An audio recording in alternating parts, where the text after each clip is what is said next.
Hello ನಮಸ್ಕಾರ ಎಲ್ಲರಿಗೂ. ಹೇಗಿದ್ರಿ ಎಲ್ಲರೂ? ನಾನು ಕೂಡ ಆರಂಭವಾಗಿದ್ದೀನಿ, ನೀವೆಲ್ಲರೂ ಆರಂಭವಾಗಿದ್ದೀನಿ ಅಂತ ನಾನು ನೆನೆಸ್ತೀನಿ. ನಿಮಗೆಲ್ಲರಿಗೆ ಗೊತ್ತಿರ್ಬೋದು, ನನ್ನ ಆಲ್ಮೋಸ್ಟ್ ಎಲ್ಲರೂ ನನ್ನ ಹತ್ರ ಕೇಳ್ತಾರೆ ಏನಂದರೆ ನನ್ನ ಫೇಸ್ ಎಲ್ಲ ನೋಡಬಹುದು. ಕೆಲವರೆಲ್ಲ ಬ್ಯೂಟಿ ಪಾರ್ಲರಿಗೆ ಹೋಗಿ ಫೇಸ್ ಏನೆಲ್ಲ ಗಜಲಿ ಬಿಜಿಲಿ ಮಾಡಿಕೊಟ್ಟೆಲ್ಲ ಮಾಡ್ತಾರೆ. ಬಟ್ ನನ್ನದು ಏನಂದರೆ ಫುಲ್ ನ್ಯಾಚುರಲ್ ಆಗಿರ್ತದೆ. ಏನೂ ಕೂಡ ನೋಡಿ ನಮ್ಮದು ಕರೆಕ್ಟಾಗಿ ನೀವು ನೋಡ್ಬೋದು, ಒಂದು ಪಿಂಪಲ್ಸ್ ಸಹ ನಂದು ಕಾಣ್ತಾ ಇಲ್ಲ. ಇದೊಂದು ದೊಡ್ಡ ಸೀಕ್ರೆಟ್ ಉಂಟು, ಇದು ಪಿಂಪಲ್ಸ್ ಯಾವುದು ಕಾಣೋದಿಲ್ಲ. ಮತ್ತು ನಿಮ್ಗೆ ಗೊತ್ತಿರ್ಬೋದು, ನನ್ನ ಲಿಪ್ಸ್ ಕೂಡ ಹಾಗೆ ಪಿಂಕ್ ಇರ್ತದೆ. ನಾನು ಲಿಪ್ಸ್ಟಿಕ್ ಹಾಕಲಿಲ್ಲದೆ ಕೂಡ ಹೀಗೇ ಇರ್ತದೆ. ನೀವು ನೋಡ್ಬೋದು, ನನ್ನ ಫೇಸ್ ನೋಡಿ, ಎಲ್ಲಿ ಕೂಡ ನಂದು ಪಿಂಪಲ್ಸ್ ಕಾಣೋದಿಲ್ಲ. ಡಾರ್ಕ್ ಸರ್ಕಲ್ ಕೂಡ ಎಲ್ಲಿ ಕೂಡ ಕಾಣೋದಿಲ್ಲ ಅಂತ ಹೇಳ್ಬೋದು. ಲೈಟಲ್ಲಿ ನನಗೂ ಸ್ವಲ್ಪ ಬ್ಲ್ಯಾಕ್ ಕಾಣ್ತೀನಿ, ಪರವಾಗಿಲ್ಲ. ಬ್ಲ್ಯಾಕ್ ಮತ್ತು ವೈಟ್ ಎರಡು ಕೂಡ ಮಿಕ್ಸ್ ಆಗಿದ್ದೀನಿ ನಾನು. ಬಟ್ ನನ್ನ ಈ ಒಂದು ಬ್ಯೂಟಿ ಸೀಕ್ರೆಟನ್ನು ನಾನು ನಿಮಗೆ ಎಲ್ಲರಿಗೂ ನಾನು ಶೇರ್ ಮಾಡಲಿಕ್ಕೆ ಇಷ್ಟಪಡ್ತೀನಿ. ತುಂಬಾ ಸಿಂಪಲ್ ಆಯಿತಾ. ನೀವು ಮನೆಯಲ್ಲಿ ನಿಮಗೆಲ್ಲರಿಗೂ ಗೊತ್ತಿರ್ಬೋದು, ಈಗ ನನ್ನ ತಲೆ ಕೂದಲು ಉಂಟಲ್ಲ, ನೀವು ನೋಡ್ಬೋದು ನನ್ನ ಕೂದಲು ಕೂಡ ಹಾಗೆ ತುಂಬಾ ಕರ್ಲಿ ಆಗಿದೆ. ಎಲ್ಲರಿಗೆ ಅನಿಸ್ತಿತ್ತು ಸ್ಟ್ರೈಟ್ನಿಂಗ್ ಮಾಡಿದ ನಂತರ ಕೆಲವರದೆಲ್ಲ ಕೂದಲು ತೆಪ್ಪು ಥರ ಆಗ್ತದೆ. ತುಳುವಲ್ಲಿ ನಾವು ತೆಪ್ಪು ಅಂತ ಹೇಳ್ತೇವೆ, ಕನ್ನಡದಲ್ಲಿ ತೆಪ್ಪ ಅಂದರೆ ಅಂತ ಗೊತ್ತುಂಟ ಗೈಸ್? ತೆಂಗಿನಕಾಯಿ ಉಂಟಲ್ಲ, ತೆಂಗಿನಕಾಯಿದು ಸಿಪ್ಪಿಗೆ ನಾವು ತೆಪ್ಪು ಅಂತ ಹೇಳೋದು ತುಳುವಲ್ಲಿ. ಆಯಿತಾ, ತೆಪ್ಪು ಅಂದರೆ ಸ್ಟ್ರೈಟ್ನಿಂಗ್ ಮಾಡುವಾಗ ಏನಾಗ್ತದೆ ಗೊತ್ತಾ? ಫಾರ್ ಎಕ್ಸಾಂಪಲ್ ಇದು ಸ್ಟ್ರೈಟ್ನಿಂಗ್ ಮಾಡುವ ಟೈಮಲ್ಲಿ ಏನಾಗ್ತದೆ ಅಂದರೆ, ನಾವು ಅವರೆಂತೆಲ್ಲ ಕ್ರೀಮೆಲ್ಲ ಹಾಕಿ ನಮ್ಮ ಕೂದಲನ್ನು ಸಾಯಿಸಿ ಬಿಡ್ತಾರೆ. ಆಗ ನಮ್ಮದು ಸ್ಟ್ರೈಟಾಗಿ ಪರ್ಮನೆಂಟ್ ಅಂದರೆ ಎಂಥ ಕೂಡ ಪ್ರಾಬ್ಲಮ್ ಇರೋದಿಲ್ಲ. ಅದು ನಮ್ಮದು ನಾರ್ಮಲ್ ಹೇರ್ ಕರ್ಲಿ ಆಗಿರ್ತದೆ. ಆಲ್ಮೋಸ್ಟ್ ಎಲ್ಲ ಕೇಳ್ತಿದ್ರು ಕರ್ಲಿ ಏನೋ ಆಗಿದೆ ನೀವು ನೋಡ್ಬೋದು.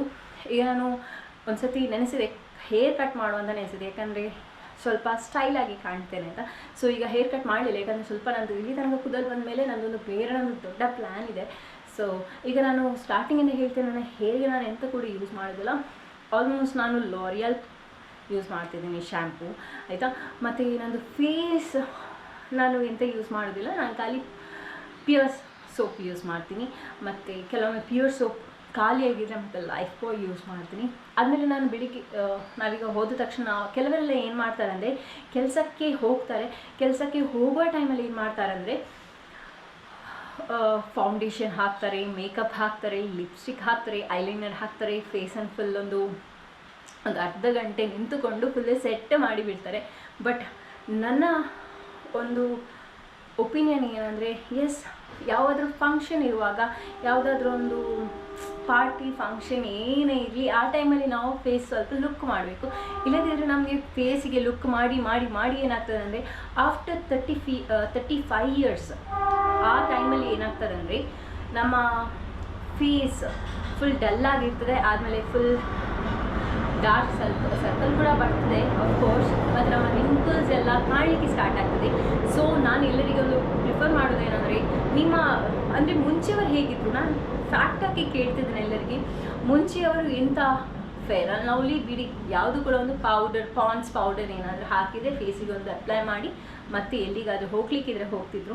ಅದೇ ಇನ್ನು ನಮ್ಮ ಕೇಸಲ್ಲಿ ಏನು ಮಾಡಿದ್ರೆ, ಇನ್ನೂ ಕೂಡ ನಾನು ಚೆಂದ ಕಾಣಬೇಕು ಅಂತ, ಈಗ ನಿಮಗೆಲ್ಲರಿಗೂ ಗೊತ್ತಿರ್ಬೋದು, ಎಲ್ಲ ಉಂಟು. ಈಗ ಫಾರ್ ಎಕ್ಸಾಂಪಲ್ ನನ್ನ ಹತ್ರ ಕೂಡ ಉಂಟು, ನನ್ನ ಹತ್ರ ಇಲ್ಲ ಅಂತಿಲ್ಲ, ಏನಲ್ಲ ಮೇಕಪ್ ಕಿಟ್ ಇದೆ, ಅದುವೇ ನನ್ನ ಹತ್ರ ಉಂಟು. ಆದರೆ ನಾನು ಯೂಸ್ ಮಾಡೋದು ಫಂಕ್ಷನ್ ಇರುವಾಗ ಮಾತ್ರ ಯೂಸ್ ಮಾಡ್ತೀನಿ. ಬಾಕಿ ಟೈಮಲ್ಲಿ ನಾನು ನನಗೀಗ ಫೇಸನ್ನು ನನಗೆ ಹಾಳು ಮಾಡಲಿಕ್ಕೆ ಇಷ್ಟ ಇಲ್ಲ. ಯಾಕಂದರೆ ಈಗ ನನಗೆ ಫೇಸ್ ಎಲ್ಲ ಚೆನ್ನಾಗಿ ಕಾಣ್ತದೆ. ಆಫ್ಟರ್ 35 ಇಯರ್ಸ್ ಆದಮೇಲೆ ಎಲ್ಲ ಫೇಸಲ್ಲಿ ಇನ್ನೂ ಗೊತ್ತಾಗ್ತದೆ. ಈಗ ರೀಸೆಂಟ್ಲಿ ಒಂದು 5 ಇಯರ್ಸಿಂದ ಒಂದು ಟ್ರೆಂಡ್ ಆಗಿದೆ, ಎಲ್ಲಿಯಾದ್ರು ಹೋಗುವಾಗ ಫೌಂಡೇಶನ್ ಹಾಕ್ಕೊಂಡು ಡೈಲಿ, ಫಂಕ್ಷನ್ ಇರುವಾಗಲ್ಲ, ಡೈಲಿ ಇರ್ತದೆ ಈಗ ಆಲ್ಮೋಸ್ಟ್.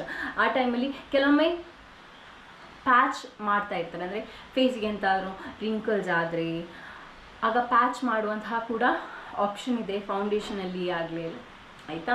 ಆದರೆ ನಾನೊಂದು ಎಂತ ಹೇಳ್ತೇನೆ ಅಂದರೆ, ನಾವೀಗ ಮುಖ ತೊಳಿತೇವೆ. ಈಗ ಮನೆಯಲ್ಲಿ ನಾವಿರುವಾಗ ನಮಗೆ ಮೇಕಪ್ ಮಾಡಿಕೊಂಡು ಕೂತ್ಕೊಳ್ಳಿಕ್ಕೆ ಆಗೋದಿಲ್ಲ. ಮನೆಯಲ್ಲಿ ಕೂತ್ಕೊಂಡಿರುವಾಗ ನಮ್ಮ ಫೇಸ್ ಹೇಗಿರ್ತದೆ ಅಂತ ನಾವು ನೋಡಬೇಕು. ಅದಕ್ಕೆ ನಾನು ಹೇಳಿದ್ದು, ಎಷ್ಟಾಗ್ತದಷ್ಟು ನೀವು ಈ ಥಿಂಗ್ಸ್ ಎಂತೆಲ್ಲ ಉಂಟು ನೋಡಿ, ಅದೆಲ್ಲ ಹಾಕೋದು ಸ್ವಲ್ಪ ನಿಲ್ಲಿಸಿ.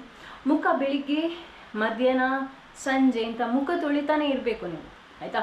ಲಿಪ್ಸ್ಟಿಕ್ ನಾನು ಹಾಕ್ತೇನೆ, ಬಟ್ ಫಂಕ್ಷನ್ ಇರುವಾಗ ಮಾತ್ರ. ಜಾಸ್ತಿ ನಾನು ಲಿಪ್ಸ್ಟಿಕ್ ಅಪ್ಲೈ ಮಾಡಲಿಕ್ಕೆ ಹೋಗೋದಿಲ್ಲ, ಯಾಕಂದರೆ ನಿಮಗೆಲ್ಲರಿಗೂ ಗೊತ್ತಿರ್ಬೋದು, ನಾವು ಲಿಪ್ಸ್ಟಿಕ್ ಹಾಕ್ತೇವೆ. ಲಿಪ್ಸ್ಟಿಕ್ ಹಾಕಿದ ನಂತರ ಏನಾಗ್ತದೆ ಅಂದರೆ, ನಾವು ಏನದು ಅಫ್ಕೋರ್ಸ್ನ ಎಂತ ಮಾಡಿ ತಿನ್ನಿದ್ರೆ ಸಹ, ಆದರೆ ನಮ್ಮ ಲಿಪ್ಸ್ಟಿಕ್ ಕೂಡ ನಾವು ನಿಂಗ್ತೇವೆ. ಆ್ಯಕ್ಚುಲಿ ಅದು ಕೆಮಿಕಲ್ ಲಿಪ್ಸ್ಟಿಕ್. ಯಾವಾಗ ಎಂತ ಆಗ್ತದೆ ಅಂತ ಹೇಳಿಕ್ಕಾಗೋದಿಲ್ಲ. ನಿಮಗೆಲ್ಲರಿಗೂ ಗೊತ್ತಿರ್ಬೋದು, ಈಗ ಒಂದೊಂದು ಪ್ರಾಬ್ಲಮ್ಸ್ ಅಂದರೆ ಒಂದೊಂದು ಹೆಲ್ತ್ ಇಶ್ಯೂಸ್ ಬರ್ತಾ ಉಂಟು. ಈ ರೀತಿಯಲ್ಲಿ ಹೆಲ್ತ್ ಇಶ್ಯೂಸ್ ಬರುವಾಗ ನಾವು ಸ್ವಲ್ಪ ಜಾಗೃತಿ ಮಾಡಲೇಬೇಕಾಗ್ತದೆ, ನಾನು ಫ್ಯಾಕ್ಟಾಗಿ ಹೇಳ್ತೀನಿ. ಸೊ ನಾನು ವೀಡಿಯೋಸ್ ಮಾಡುವಾಗ ಹಾಗೆ ತುಂಬ ಜನ ಹೇಳ್ತಾ ಇದ್ದೀನಿ, ವೀಡಿಯೋಸ್ ಮಾಡುವಾಗ ಸ್ವಲ್ಪ ಫೇಸನ್ನು ಚೆಂದ ಮಾಡಿ ಅಂತ. ಆ್ಯಕ್ಚುಲಿ ನಾನು ಡೈಲಿ ವೀಡಿಯೋಸ್ ಹಾಕ್ತೀನಿ, ಸೊ ನನಗೆ ಫೇಸನ್ನು ಚೆಂದ ಮಾಡಿ ಎಂತ ಆಗಲಿಕ್ಕಿಲ್ಲ. ಹೌದು, ಅವರು ನಾನು ಒಳ್ಳೆಯದಕ್ಕೆ ಹೇಳ್ತಾರೆ, ಫೇಸ್ ಸ್ವಲ್ಪ ಗ್ಲೋ ಆಗಿ ಚೆಂದ ಕಾಣಿದ್ರೆ ಜನ ನೋಡ್ತಾರೆ, ಇಲ್ಲದಿದ್ದರೆ ಯಾರು ಕೇರ್ ಮಾಡ್ತಾರೆ ಅಂತ. ಎಸ್, ಆದರೆ ನಾನು ಸ್ವಲ್ಪ ಅವಾಯ್ಡ್ ಮಾಡೋದು ಯಾಕಂದರೆ ರೀಸನ್ ಇಷ್ಟೇ, ನನ್ನ ಫೇಸಿಗಾಗಲಿ ನನ್ನ ಹೆಲ್ತ್ ಇಶ್ಯೂಸ್ ಆಗಬಾರ್ದು, ಅದಕ್ಕೋಸ್ಕರ ಮಾತ್ರ ಅಂತ ಹೇಳ್ಬೋದು. ಸೊ ನಿಮಗೆಲ್ಲರಿಗೆ ನನ್ನ ಏನು ಹೇಳೋದು, ಸ್ಕಿನ್ ಗ್ಲೋ ಮಾಡಲಿಕ್ಕೆ ಆಗಲಿ ಎಂತ ಮಾಡಲಿಕ್ಕಾಗಲಿ ನೀವು ನೀರು ಯೂಸ್ ಮಾಡಿ, ನೀರಲ್ಲಿ ಚೆಂದ ಮಾಡಿ ಮುಖ ತೊಳಿ ಅಂತ ಹೇಳಿ, ಆಗ ನಿಮಗೆ ಪಿಂಪಲ್ಸ್ ಬರೋದಿಲ್ಲ, ಎಂತ ಬರೋದಿಲ್ಲ. ನೀವು 1 ತಿಂಗಳು ಹಾಗೇ ಟ್ರೈ ಮಾಡಿ ಅಂತ ಹೇಳಿ ಗೈಸ್, ಇನ್ನು ನೆಕ್ಸ್ಟ್ ವೀಡಿಯೋದಲ್ಲಿ ಸಿಕ್ಕುವ. ಅಂಟಿಲ್ ಟೇಕ್ ಕೇರ್, ಬಾಯ್. ಸಬ್ಸ್ಕ್ರೈಬ್ ಮಾಡಿ, ಈಗಲೇ ಸಬ್ಸ್ಕ್ರೈಬ್ ಮಾಡಿ ಅಂತ ಹೇಳಿ, ಲವ್ ಯು ಆಲ್.